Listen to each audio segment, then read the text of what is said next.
ये रोते बिलखते लोग सत्संग में पुण्य कमाने घर से निकले, लेकिन इन्हें क्या पता था कि आज इन्हें पुण्य नहीं बल्कि अपनों को खोने का दर्द मिलेगा। ये लोग ईश्वर की भक्ति करने बाबा के सत्संग में पहुंचे थे, लेकिन वो सत्संग का पंडाल शमशान में तब्दील हो गया। यूपी के हाथरस में मंगलवार को हाहाकार मच गया। भोले बाबा यानी साकार हरिनारायण के सत्संग में ऐसी भगदड़ मची कि देखते ही देखते लाशों का अंबार लग गया।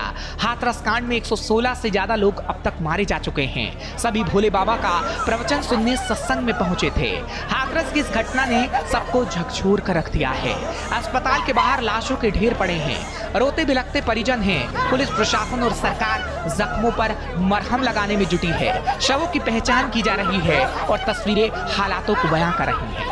बताया जा रहा है कि 2 जुलाई को हाथरस के रतिभानपुर में हुई सत्संग में करीब 50,000 से ज्यादा लोग पहुंचे थे। इस सत्संग में जितने लोगों के आने की परमिशन थी, असल में उससे कई ज्यादा लोग यहां पहुंच गए।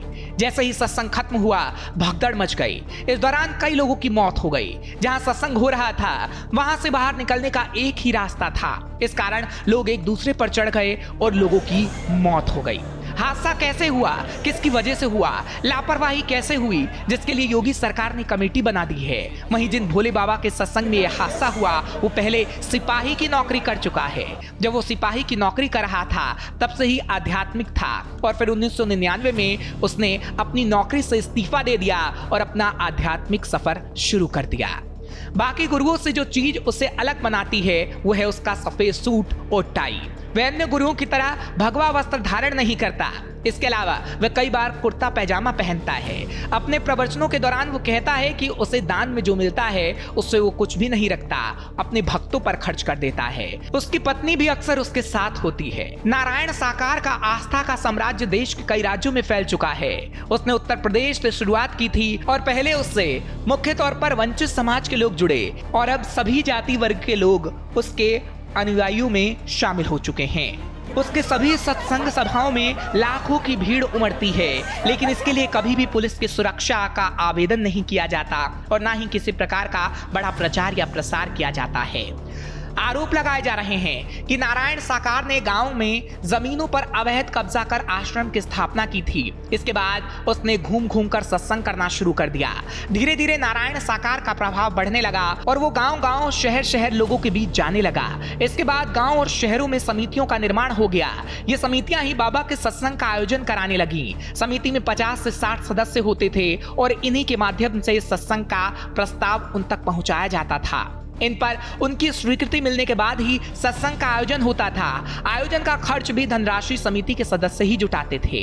वक्त के साथ बाबा के अनुयायी राजस्थान, उत्तराखंड और मध्य प्रदेश तक बन गए। हर सत्संग के लिए आयोजन समिति ही अनुयायियों तक पहुंचती थी और उन तक जानकारी भी पहुंचाती थी। नारायण साकार की अनुमति के बाद ही आयोजकों द्वारा भंडारे का आयोजन किया जाता था और बाबा के सभी सत्संग में लाखों की भीड़ जुटती थी। करीब 2 साल पहले भी जब कोरोना काल चल रहा था, उस समय भी यूपी के फर्रुखाबाद में उनके सत्संग का कार्यक्रम था। इस दौरान प्रशासन ने सिर्फ 50 लोगों को सत्संग में शामिल होने की मंजूरी दी थी, लेकिन कानून की धज्जियां उड़ाते हुए बाबा के कार्यक्रम में 50,000 से ज्यादा लोग शामिल हो गए थे।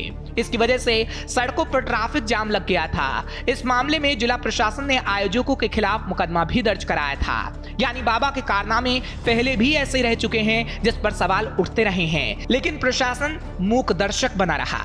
फिलहाल प्रदेश के मुख्यमंत्री योगी आदित्यनाथ ने हाथरस में हुए हादसे में घायलों के शीघ्र स्वस्थ होने की कामना की है और जांच का पूरा भरोसा दिलाया और मारे गए लोगों के प्रति संवेदनाएं व्यक्त की हैं। वहीं इस घटना पर सदन में भाषण के दौरान पीएम मोदी ने दुख जताया और कहा कि यूपी के हाथरस में दुखद मृत्यु की जानकारी आ रही है। जिनकी जान चली गई है उनके प्रति संवेदनाएं प्रकट करते हैं, घायल के ठीक होने की कामना करते हैं। केंद्र सरकार संपर्क में है और पीड़ितों की हर संभव मदद होगी। फिलहाल अब ये देखने वाली बात होगी कि हर घटना के बाद जिस तरह सिर्फ शोक संवेदना ही व्यक्त की जाती है, लेकिन जांच पूरी नहीं हो पाती, क्या इस बार भी वही होगा या फिर ऐसे बाबाओं पर सख्त से सख्त कार्रवाई होगी जो सत्संग के पंडाल को शमशान में तब्दील कर देते हैं।